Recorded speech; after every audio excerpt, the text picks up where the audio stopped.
말씀 함께 보시겠습니다. 디모데전서 2장 11절부터 3장 5절 그리고 4장 1절부터 5절까지 말씀입니다.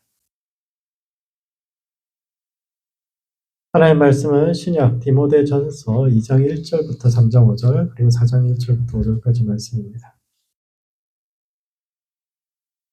디모데전서 말씀을 2장부터 한 절씩 먼저 기도하시겠습니다. 제가 먼저 읽겠습니다.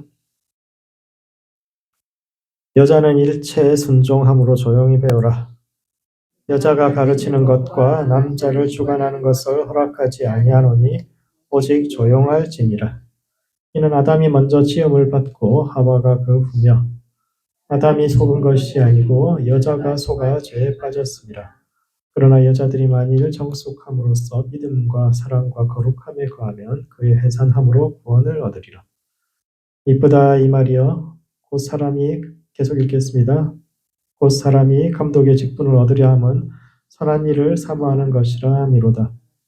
그러므로 감독은 책망할 것이 없으며 하나님의 남편이 되며 절제하며 신중하며 단정하며 나그네를 대접하며 가르치기를 잘하며 술을 즐기지 아니하며 구타하지 아니하며 오직 관용하며 다투지 아니하며 돈을 사랑하지 아니하며 자기 집을 잘 다스려 자녀들로 모든 공손함으로 복종하게 하는 자라야 할지며 함께 읽겠습니다. 사람이 자기 집을 다스릴 줄 알지 못하면 어찌 하나님의 교회를 돌보려. 4장 1절부터 5절도 한 절씩 교독하시겠습니다. 제가 먼저 읽겠습니다. 그러나 성령이 밝히 말씀하시기를 후일에 어떤 사람들이 믿음에서 떠나 미혹하는 영과 귀신의 가르침을 따르리라 하였으니 자기 양심이 화인을 맞아서 외식함으로 거짓말하는 자들이라. 혼인을 금하고 어떤 음식물을 먹지 말라고 할 터이나 음식물은 하나님이 지으신 바니 믿는 자들과 진리를 아는 자들이 감사함으로 받을 것이니라. 하나님이 지으신 모든 것이 선하매 감사함으로 받으면 버릴 것이 없나니 함께 읽겠습니다. 하나님의 말씀과 기도로 거룩하여지니라. 디모데전서는 바울이 디모데에게 보낸 목회 서신으로 교회가 당면한 여러 가지 문제에 대한 바울의 의견을 안고 있는데 이게 바울이 보낸 편지 중에서도 가장 후기에 속하는 편지인데 후기 바울의 사상이 오늘을 살아가는 우리의 삶과 신앙의 던진 의미가 무엇인지에 대해 함께 생각해 보는 시간을 갖도록 하겠습니다. 첫 번째, 세상과 함께 걸어야 합니다. 바울은 교회에서 여자들은 일체 순종함으로 배우고 여자가 가르치는 것과 남자를 주관하는 것, 즉 여성들이 지도자가 되는 것을 허락하지 않는다고 말하는데 이것은 첫 번째, 이전의 가르침과는 정반대되는 이야기를 하고 있습니다. 이 편지가 이제 에베소에 있던 디모데에게 보낸 편지인데 에베소에 바울이 이전에 보냈던 에베소서 그 편지에 보면은 그런 이야기를 하죠. 예수께서는 우리의 화평이신지라 둘로 하나를 만드사 원수된 것 곧 중간에 막힌 담을 하셨다라고 선언하는데 여기서 복음 안에는 더 이상 유대인과 이방인의 차별이 없고 남자와 여자의 차별이 없고 그리고 주인과 종이라는 그 사회적 위치에 따라서도 차별이 없는 그것이 우리가 교회 가야 할 바다라고 예수님께서 그것을 위해서 우리 사이에 막혀있던 모든 담을 하셨다. 이것이 사도 바울의 견해입니다. 예수님은 새로운 시대 우리 안에 막혀있던 모든 장벽을 허무는 새로운 시대를 열었다. 이렇게 말씀하셨죠.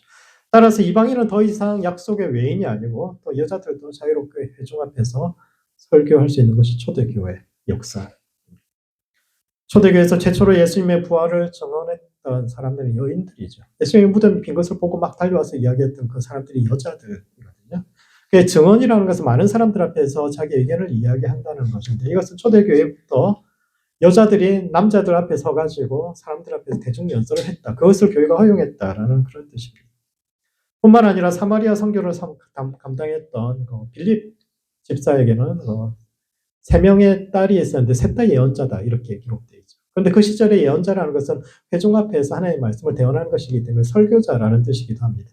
빌립의 셋 딸도 사도 바울이 사역하기 이전부터 빌립의 셋 딸이 초대교회에서 사마리아 지역과 그 안디옥 지역에서 열심히 설교하던 그런 사람들입니다.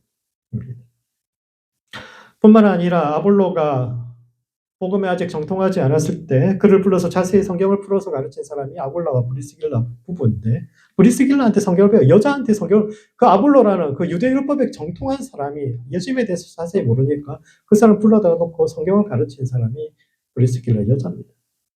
부부한테 그렇게 배워. 그 외에도 바울이 자신의 편지에서 문안하면서 사도로 표현하는 사람들의 이름이 쭉 로마서라든지 이런 데 보면 쭉 나오는데 그중에 여성형 이름들이 나오거든요. 초대교회 사도라는 것은 보내심 받은 사람이다라는 그런 뜻뿐만 아니라 교회 설립자라는 뜻이 있어요. 따라서 교회 초창기 멤버이고 사람들한테 복음을 가르치고 성경을 가르치고 이랬던 사람들 명단 중에 여자들이 분명히 있습니다. 여자들이 교회에서 가르치는 것이 일반적이었고, 그것은 바울 이전부터 초대교회가 쭉 해왔던 거고, 그리고 바울도 이전에 보냈던 에베소서에서 예수님께서 모든 장벽과 차별을 허무셨다, 여자들도 설교할 수 있다, 이렇게 이야기해왔는데 갑자기 후기 서신인 디모데전서에 와서는 여자들은 일체 가르치지 말고 조용히 하고 일체 배우고, 그리고 남자들을 주관하는 건 소용하지 않는다, 이런 이야기는 뭐냐, 여자들끼리 모임에서는 여성이 가르칠 수 있는데 남자와 여자들이 함께 모인 그 모임에서는 여자가 지도자가 되는 것을 허용할 수 없다, 이렇게 이야기해요. 이전과 너무 다른 입장에 있는데 왜 바울이 이렇게 주장하게 되었을까? 바울은 이러한 주장의 근거로 두 가지를 이야기하는데, 한 가지는 아담이 먼저 지음받고 하와가 그 후며 아담이 속은 것이 아니라 여자가 속아 죄를 지었기 때문이다 라고 이 두 가지 근거, 성경적인 근거를 드는데, 이는 둘 다 논리적인 모순점을 안고 있는 주장이죠.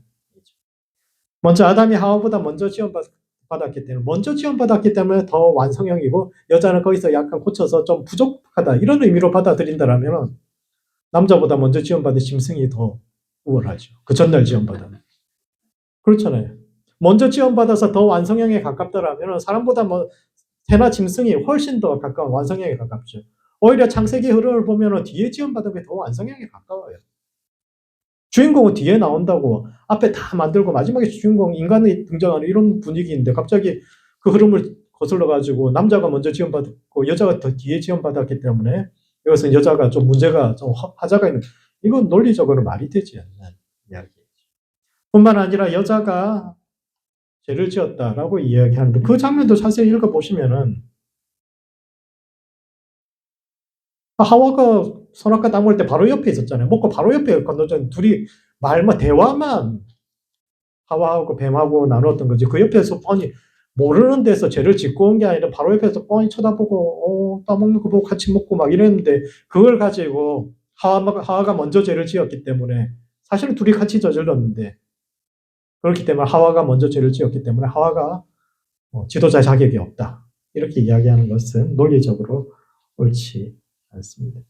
그래서 바울도 다른 서신에서 사실은 교회 내에서 여성의 위치에 대한 바울의 입장이 한 세 가지 정도인데 초기, 중기, 후기가 조금씩 달라지는데, 다른 서신에서도 여성이 남성에게 순종해야 되는 근거, 성경적인 근거 쭉 이야기하다가 결국은 포기를 합니다. 그거 말고 그냥 내 생각에서 이것이 좋겠다라고 이제 권고하는 수준, 성경적인 그걸 찾는 거 본인 자신이 포기하는 것을 볼 수가 있습니다. 두 번째, 그렇다면 바울은 왜 이런 주장을 하게 됐을까? 초대교회부터 전통이 그게 아닌데, 그리고 자기도 옛날에 그렇게 해놓고 왜 후기에 가서 이렇게 입장이 바뀌게 되었을까 생각해 보면 두 가지 요인이 있죠. 한 가지는 교회 내적인 요인이고 한 가지는 바깥쪽 교회 외적인 요인인데, 먼저 외적인 요인으로서 교회에 대한 세상의 공격이 있는데, 그 시대에 교회 바깥에 있던 사람들이 교회가 세상의 질서를 어지럽히고 있다, 이렇게 주장했기 때문입니다. 창세기는 어둠과 빛, 하늘과 땅, 바다와 육지를 구분하고, 창세기 시작이 그렇게 시작되잖아요. 하나님께서 빛이 있으라 하시니 빛이 있고 하늘과 땅을 나누고 국장 위의 물과 이렇게 구분하면서 시작됩니다. 그러면서 새는 하늘에, 물고기는 바다에, 들짐승은 땅에 두면서 이제 각자에게 각자의 자리를 주는 것으로 시작되는데, 이와 같이 질서라는 것은 서로를 구분하고 각자의 위치를 정의하는 것으로부터 시작되는데, 교회는 그 길을 정면으로 거스르고 있다라고 그 시대 사람들이 생각하는 겁니다. 거스르는 건 맞는 이야기죠. 교회에서는 유대인과 이방인이, 남자와 여자가, 그리고 주인과 종이 한 가족과 공동체가 되고 심지어 여자들과 종들도 가르치는데, 이것이 우리가 보기에는 역사의 진보와 발전일 수 있지만 세상 사람들이 보기에는 혼돈하고 무질서한 것으로 돌아가는 것으로 보여질 수 있는 겁니다. 남자는 귀하고 여자는 선한데 어디 여자가 사람들 앞에서 가르쳐. 세상에는 푸른 피가 있다고 믿는 사람들인데 귀한 피가 있고 귀한 존재가 있고 천한 존재가 있다고 생각하고 천한 존재에 대해서 노예들을 하고 그 조상들이 죄를 지어서 그러고 있는데 그 사람들이 회중 앞에서 겁도 없이 신 앞에 두려움 없이 이렇게 뭔가 이거 세상의 질서를 거스르고 있는 거예요. 하늘의 질서를 거스르고 있다 이렇게 생각을 하는 겁니다. 뿐만 아니라 당시 교회 내적으로도 많은 혼란이 있었는데 왜냐하면 차별은 없어져야 하지만 차이가 없어지지는 않기 때문이죠. 모든 사람들이 차별 없이 이 앞에 나와서 설교할 수 있습니다. 그런데 모든 사람들이 한 주씩 돌아가면서 설교하면 어떻게 될까요? 나도 하고 싶어. 이렇게 하면 모든 사람들이 그렇게 하면 어떻게 될까요? 모든 사람들이 다 잘 가르치는 것도 아니고 모든 사람이 예언할 수 있는 것도 아닙니다. 따라서 은사를 따라 기회를 주어야 하지만 은사도 개발될 여지가 있기 때문에 누군가에게 기회를 주고 누군가에게 기회를 주지 않는 것은 차별이다. 교회 내에서도 이제 다들 이제 인권에 대한 생각이 깨어나고 자기 권리에 대한 생각이 깨어나니까 내가 더 많은 것을 해보고 싶은 사람들이 점점 많아지기 시작하는데 이들로 인해서 교회가 홍역을 겪고 있습니다. 그런 점에서 당시 교회는 안팎으로 문제가 많았죠. 내적으로는 자기 해야 될 건 다 안 하면서 그냥 권리를 주장하는 사람들이 너무 많아집니다. 이것도 해줘, 저것도 해줘.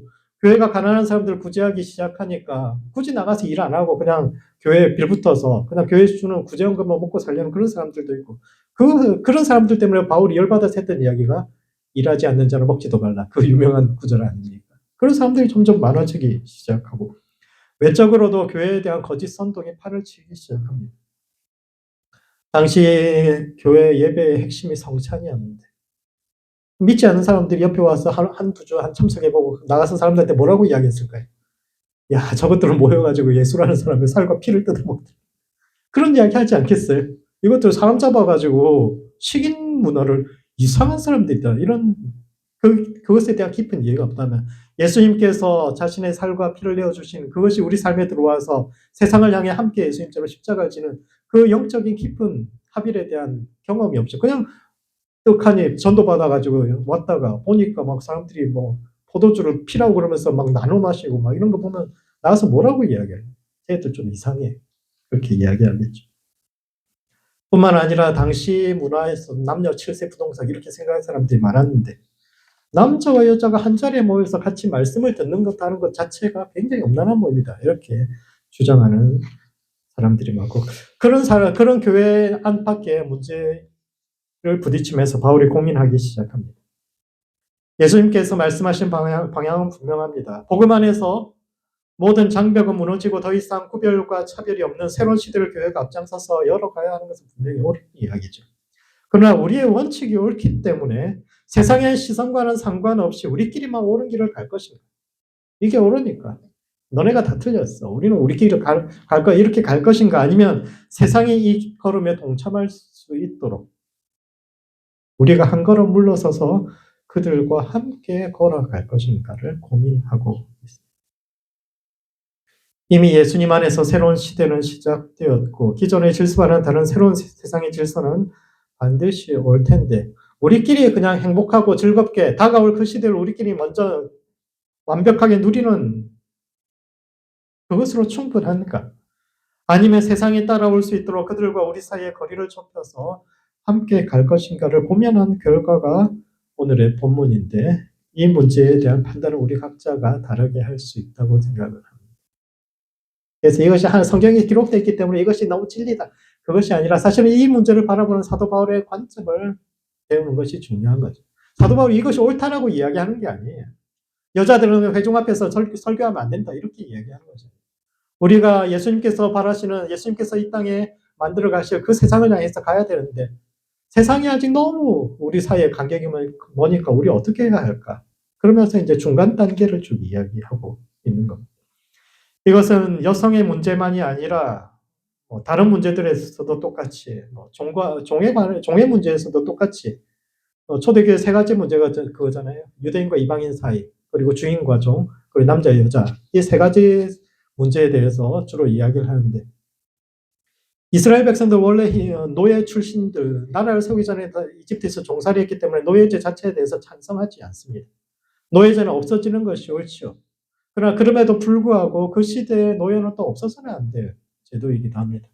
흉년에 들어서 먹고 살 것이 없는데 자기 몸이라도 팔아서 남의 집에 종살이라도 하지 않으면 뭐 죽을 수밖에 없고, 그런 상황에서 필요하고 어쩔 수 없이 중간 단계로서 이제 이스라엘에서는 노예제를 허용하죠. 단 6년을 종으로 살면 7년째 무조건 풀어주는, 세상과는 좀 다르지만 그 중간 단계를 설정한 것처럼 사도 바울이 남녀 간의 문제에서도 완전한 공평과 형평을 이루어야 하겠지만 우리가 거기까지 가기 전에 지금 이 시대가 너무 우리가 급진적으로 받아들여지니까 중간 단계를 좀 두는 것이 좋겠다. 이 정도로 받아들일 수 있겠습니다.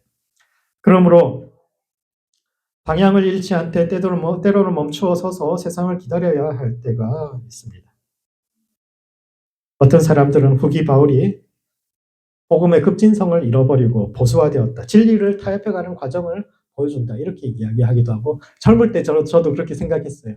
바울이 왜 이러지? 교회가 예수님께서 말씀하셨으면 진리를 향해서 나아가야 되는데 세상과 저렇게 타협하기 때문에 교회가 점점 보수화되고 지금 여기까지 오지 않았나. 젊을 때는 좀 그렇게 생각을 했는데 나이 드니까 제가 좀 보수적이 된 건지, 그럴 수도 있겠다라고 생각하는데 제 판단을 강요하고 싶지도 않고, 특히 젊은 사람, 다행히 우리 교회는 저보다 젊은 사람들이 없지만 젊은 사람들은 급진적으로 가는 것이 옳다라고 생각을 하고 있습니다. 근데 어쨌거나 쭉 그렇게 생각을 하고요.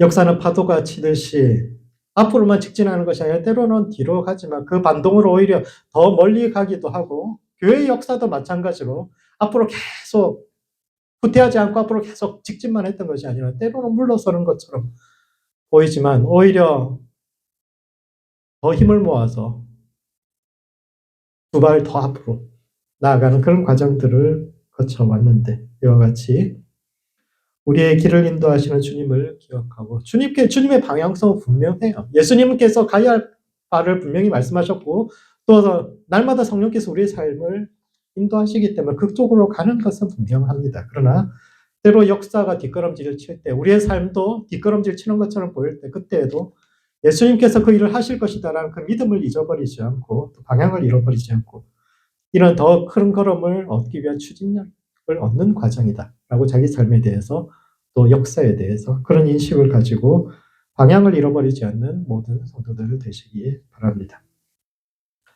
두 번째, 바른 기준을 제시하는 사람이 되어야 합니다. 디모데전서 3장은 감독과 집사의 조건을, 그리고 4장은 영성의 기준을 제시하고 있는데, 이는 첫 번째, 열린 마음으로 섬기는 사람이 되어야 합니다. 바울은 감독의 조건으로 15가지를 이야기하고 있습니다. 책망할 것이 없고 하나의 남편이 되고 절제하고 나그네를 대접하고 돈을 사랑하지 않으며 등의 조건을 가는데, 이 조건들이 가지는 의미를 이해하기 위해서는 당시 다른 종교는 지도자들에게, 종교 지도자들에게 어떤 자격을 요구하고 있는가, 이것과 이제 비교해 보면 교회가 지도자들에게 요구한 것이 무엇인가를 생각해 볼 수 있습니다. 어떤 사람이 이제 종교 지도자가 되어야 될까요? 어떤 사람이 사람들의 영성을 인도하는 그런 사람이 되어야 될까 생각해 보면은 크게 두 가지인데, 한 가지는 공부를 많이 한 사람이 지도자 되어야 한다라는 생각들이 있습니다. 유대교 같은 경우 그렇게 하죠. 유대교의 지도자들 라비라고 이야기해요. 선생이라고 이야기해요. 선생. 많이 배운 사람들을 뜻합니다. 라비는 유명한 라비, 다른 라비 밑에서 적어도 한 10년 이상을 공부를 해야 되는데, 기본이 첫 출발이 뭐냐면 오경을 다 외우는 것을부터 출발합니다. 성경을 다 외워야 돼, 기본적으로. 그 당시에 다행이죠. 신약까지 있었으면 더 골치 아팠을 텐데 그냥 오경까지만 외우면 되니까. 근데 그 외우는 게, 본문 외우는 게 처음부터 끝까지 그냥 외우는 게 아니에요. 한 글자 띄고 외워봐, 뒤에서부터 앞으로 외워봐, 이런 것도 시킨단 말이에요. 태초에 말씀이 계시니라 1장 1절 거꾸로 외워봐. 계시니라 말씀이 태초에. 그 시험이 그래요. 기본적으로 그걸 다 외워야 돼요. 본문을 다 외우고 그 다음에 이 텍스트에 대한 선배들의 해석을 배우죠. 이 본문에서 이것은 누구는 이런 이야기를 했고, 누구는 이런 이야기를 해요. 이 둘 중에 견해 중에 너는 어떤 것이 옳다고 생각해? 정답이 없는 질문을 자꾸 던집니다. 정답이 없는 질문을 자꾸 던지면서 그럼 이 시대에 적합한 해석은 어떤 것인가? 그러면 그 해석의 정확한 원리는 무엇인가? 이걸 끊임없이 그러니까 도제식으로 가르쳐야 되는데 이거 10년 넘게 걸립니다. 10년 안에 끝내면 다행이에요. 공부를 굉장히 많이 해야. 즉 지적으로 준비되고 훈련된 사람에게 영적 지도자의 자격이 있다라고 생각하는 종교들이 있고요. 또 다른 한 사람들은 은사가 중요하다라고 생각하는 사람들이 있습니다. 영적 지도자는 영험해야 한다.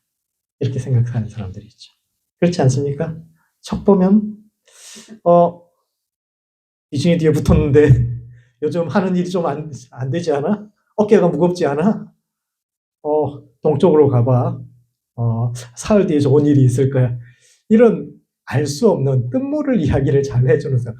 일반 사람들이 보지 못하는 우리 상식으로 이해할 수 없는 뭔가를 보는 사람, 이런 사람들이 영적 지도자 되어야 한다라고 생각하는 사람들이 있고, 이런 사람은 어떤 사람입니까? 그 배워서 되는 게 아니에요.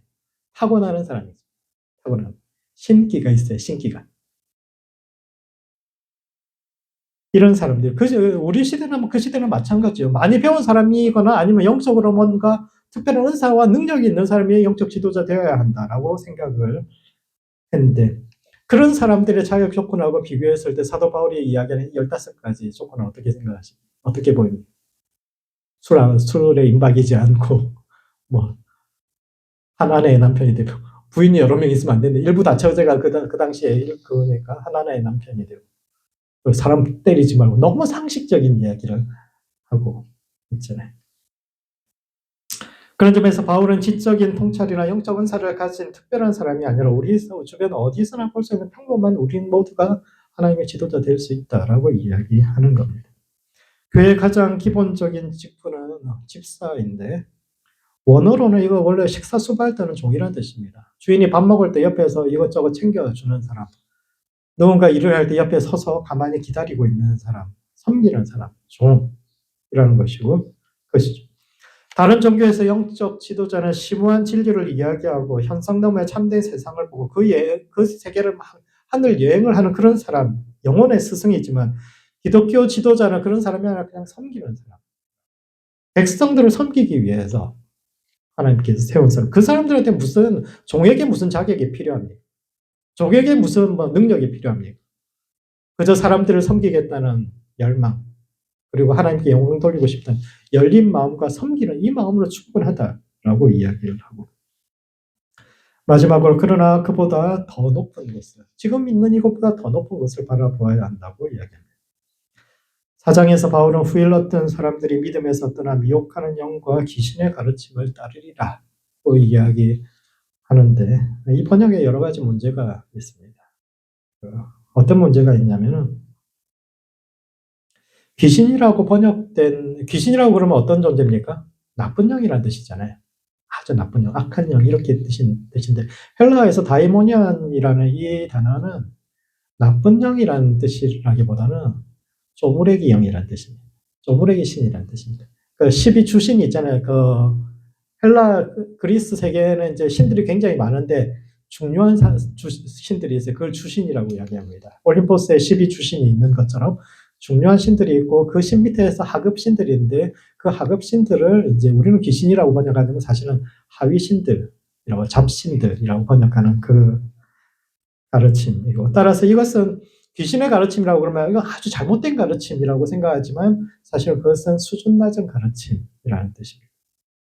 그런 점에서 바울이 귀신의 가르침 혹은 수준 낮은 가르침으로 이야기한 것이 두 가지인데, 첫 번째가 이제 혼인을 금하는 것, 다른 한 가지는 음식을 구분하는 것이라고 이야기하는데, 사실 이 두 가지는 가만히 생각해 보면 어느 시대나 경건의 기준으로 이야기하는 겁니다.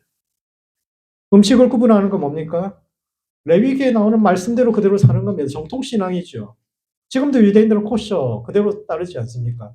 어떤 음식은 먹을 수 있고 어떤 음식은 먹을 수 없고, 성경에서 기록한 대로 하나님께서 말씀 주신 대로 그 말씀대로 지금 이 시대도 열심히 사는 거, 그게 왜 잡신들의 귀신의 가르침입니까? 정통 가르침이죠.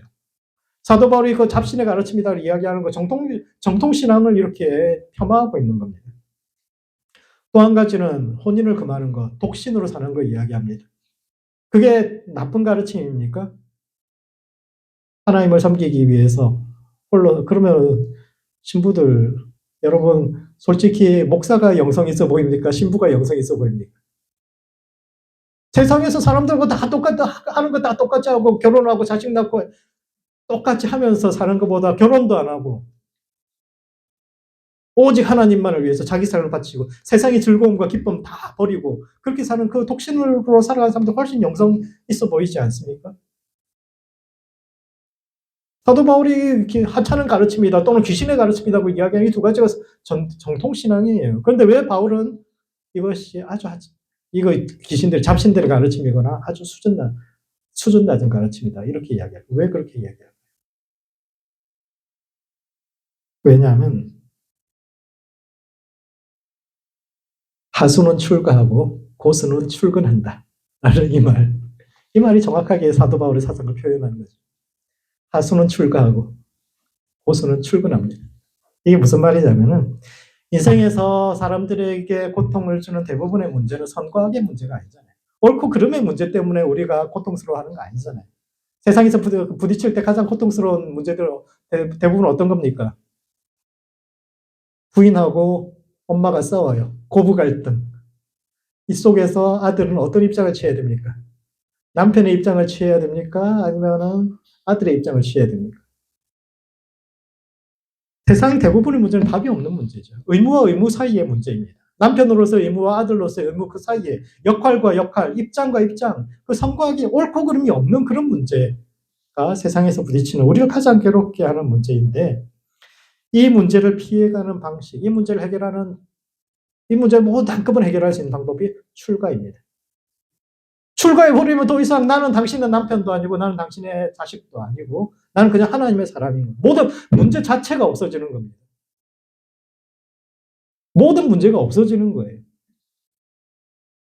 세상을 떠나 신을 섬기기로 하면 인생 대부분의 문제가 사라지는데 그것이 정말 세상 문제에 대한 우리 인생에 대한 참된 해결책이고 그것이 정말 높은 영성의 길인가 생각해 볼 필요가 있어요. 저 사람들은 하나님께 헌신하는 사람들이기 때문에 속세에 속한 우리와는 달리 우리는 막 사소한 것 때문에도 싸우고 막 이렇게 하는데 저 사람들은 진짜 하나님 앞에서 중요한 문제를 가지고 저렇게 살아가는 것 같은 그 사람들 우러러보고 와 속세에 살아가는 사도 바울이 이런 사람들 굉장히 수준 낮은 사람이고 저 산에 박혀가지고 맨날 기도만 하고 어느 날 뜬금없이 나와가지고 산은 산이고 물은 물이다 이렇게 이야기가 뭔가 있는 것처럼 보이고 그것이 높은 영성이고 그렇습니까? 사도 바울은 하나님은 우리를 이 땅에 두고 다양한 상황과 문제 속에서 우리를 빚어가시는 네. 신앙이라는 이름으로 그 상황을 벗어나서 영적인 일에 집중해서 문제를 없애는 것 그것이 더 높은 길이다라고 이야기하는 것은 그것이 아주 수준 낮은 가르침이다. 이야기하고 오히려 답이 없는 문제 속에서 인생에서 하나님께 주신 답이 없는 그 문제 속에서 부딪히고 깨어지면서 자신만의 원칙을 세워가며 하나 둘 인생을 알아가는 것 그게 진짜 영성의 길이고 그게 수준 높은 길이다라고 이야기하는 겁니다. 그래서 바울은 우리의 양심의 수준이 높아져야 한다고 말합니다. 헬라와 우리말 사이에서 화인 맞은 양심 이런 이야기 쭉 하고 있는데 헬라어와 우리말 사이에서 가장 간격이 큰 단어 중에 하나가 이제 양심이라는 단어인데 왜냐하면은 우리말의 양심이라는 것은 선한 마음이라는 뜻으로 어떤 가치 판단이 포함되어 있는 이야기인데 헬라어나 서양 말에서 양심이란 말은 그런 의미가 없어요. 도덕적인 가치 기준이 없고 서양에서 양심적이라는 건 어떤 거냐면 자기가 생각하는 그대로 살아가면 그게 양심적으로 사는 겁니다. 마음속에 이거 아닌 것 같은데 근데 나쁜 짓을 해야 될 그런 경우가 있잖아요. 뭐 그런 경우가 있는데 그런 경우에 부딪혔을 때 나 이거 옳지 않은 것 같아. 내 양심이 허락하지 않아. 내 깊은 곳에 있는 생각이 그거 옳지 않다고 생각하는 것 같아. 그렇게 하면 그냥 그게 양심적으로 살아가는 겁니다. 그런데 문제는 그 사람이 남자는 귀하고 여자는 천하다라고 생각하고 그렇게 살면 그것도 양심적으로 사는 거예요. 어디 여자가 감히 우리가 생각할 때는 그거 너무 시대에 뒤떨어진다 생각하죠. 그 사람 너무 양심적인 겁니다. 왜? 자기 생각이 그거니까. 어디 종들이 그걸 가르쳐. 그래서 어디 이방인들이 그래. 순수 혈통. 우리끼리. 그게 자기 마음속에 깊은 곳에 있는 그대로라면 그것도 양심적이라고 생각하는데 사도 바울은 그렇지 않다고 이야기해요. 그것은 화인 맞은 양심이다. 화인이라는 거잖아요. 종을 사면은 인두로 찢어가지고 자기 표시하는 거잖아요. 그렇게 찢으면은 인두로 찢은 부분들이 이제 딱딱해집니다. 그 화인 맞은 양심이라는 것은 그렇게 딱딱해져가지고 감각이 없는 그런 것을 뜻하는데, 그래서 자기 마음속에 부끄러움이 없는 것을 충분하지 않다라는 거죠. 처음 하나님이 사람을 만드셨을 때 어떠한 차별도 두지 않았는데 남자와 여자, 유대인과 이방인, 주인과 종이라는 구분을 만들고 그것이 당연하다는 문화를 만들어서 가치관을 혼란하게 만드는 것이 화인맞은 양심이에요. 이 시대 자체가 그 양심을 허투루뜨리고 있는데 그보다 더 높은 차원을 바라봐야 하고, 그런 점에서 하나님의 가치, 영성에도 그렇다는 겁니다. 영성에도. 마치 이 세상을 떠나서 저 산에 들어가서 수도하면은 그것이 더 높은 양심, 그런 기준으로 살아가는 그것 자체도 이 시대의 영성의 수준이 낮아져서 그런 것이고, 그것은 귀신의 가르치고 수준 낮은 가르침이기 때문에 우리는 그것보다 더 높은 차원에 원래 하나님께서 우리에게 요구하셨던 그 영성의 기준, 그 기준이 있다라고 이야기하는데, 그러므로 바른 기준을 제시하는 지도자로 살아야 합니다. 무엇이 참된 영성이고 무엇이 참된 지도자의 자격인지, 그리고 우리 양심의 수준은 하나님의 가치와 판단에 이르러 있는지를 돌아보고 날마다 더 높은 곳을 향해 걸어갈 수 있는 모든 성도들 되시기 바랍니다. 말씀을 정리하겠습니다. 디모데전서는 에베소 교회가 당면한 문제에 대한 바울의 답변을 담고 있는데, 첫 번째, 세상과 함께 걸어야 합니다. 예수님 안에서 우리가 가야 할 방향은 분명하지만 때로는 세상과 함께 가기 위해서 잠시 멈추어서 세상을 기다려야 할 때가 있는데, 그때 역사가 뒷걸음질치는 것처럼 보이지만 하나님께서 당신의 일을 완성하실 것이라는 믿음을 가지고 오히려 그때 더 높은 도약을 할 수 있도록 세상을 위해서 또 자기 자신의 삶을 위해서 기도할 수 있는 성도들 되시기 바랍니다. 두 번째, 바른 기준을 따라 살아야 합니다. 삶이 어려울 때마다 출가하여 문제를 없애는 방식이 아니라 하나님께서 나를 두신 곳에서 겪어야 할 일들을 겪으며 하나님의 사람으로 완성되어 가고, 그 과정에서 우리 양심의 수준을 높여서 무엇이 참된 영성이고 무엇이 하나님 백성의 자격인지를 날마다 깨우쳐가는 모든 성도들 되시기 바랍니다. 기도하시겠습니다. 기도하실 때는 바른 기준을 따라 살아가는 성도 될 수 있도록 자기 자신을 위해서 기도합시다. 문제가 생길 때 출가하는 것이 아니라 출근하는 성도 될 수 있도록 삶의 자리에서 우리를 완성해 가시는 그 주님을 만나는 성도 될 수 있도록 자신을 위해서 기도하시고, 두 번째는 세상과 함께 걷는 성도와 교회 될 수 있도록 서로를 위해서 기도합시다. 주님께서 이끌어가는 방향을 잃어버리지 않고 역사가 뒷걸음질 칠 때에도 소망을 잃지 않고 하나님께서 행하실 일들을 기대하며 늘 걸어갈 수 있는 성도와 교회 될 수 있도록 서로를 위해서 함께 기도하시겠습니다.